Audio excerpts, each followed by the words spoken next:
One of the pieces that frequently goes bad in the automatic climate control system is a little device called a monovalve.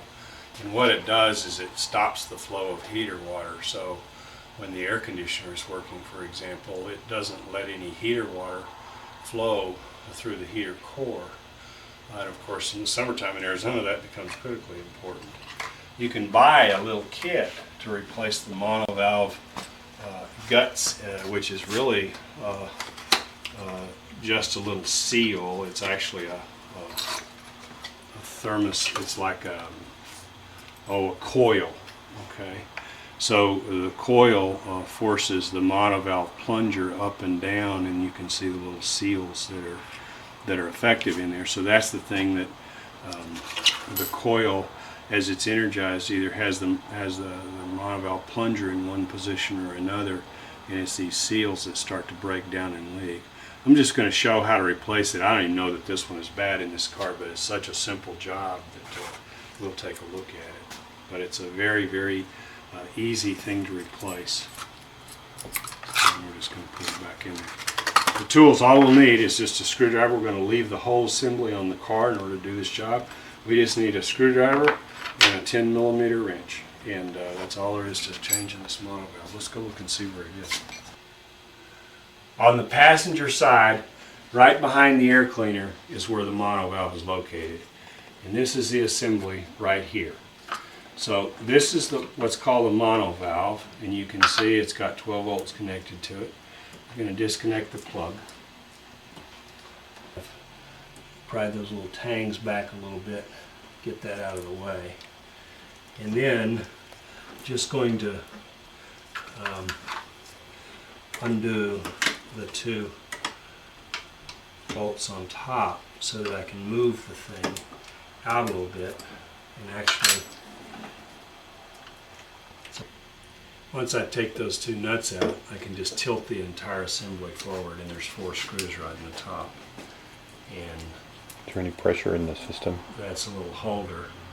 It's cold. There shouldn't be any pressure. There may be just a little bit, but given that the car has had a chance to cool off, there shouldn't be any pressure in the system at all. So I may have a little fluid leak out of here, a little antifreeze, but nothing to speak of. As we pull that monovalve out, what we're looking for is broken seals in here. Now I can't see right away whether it is, so let's go over there on the workbench and take this thing apart. What we're looking for is a broken seal right here. So this thing just pushes out of here, but you can see that one is in fact broken. You see right there the little rubber seal has got to be sealed against that base. Let's look at a new one. This one, if we move it, you see right in here the rubber seal is still good. So this is the new monovalve, this is the old monovalve, and that's the rotten piece. That's the piece of rubber that goes bad, and of course it's letting water seep through there. Now the replacement is simple. All we do is push it out, and that's the old one. And we're going to keep the washer and the little spring assembly exactly in the order that they were. This is a solenoid, so we want to put the new one right back in there, and it fits right inside there just like that. And that's all there is to it.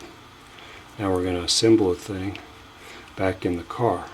I notice that the barrel on this coil has to be kind of exactly in the right position, and then we'll go back with it. And the spring here will hold it out just a little bit. So we'll put it in there, and notice that it's held a little bit away until we get the screws in there, and then the screws hold the entire assembly down tight. Now these are just sheet metal screws, so we want to be careful.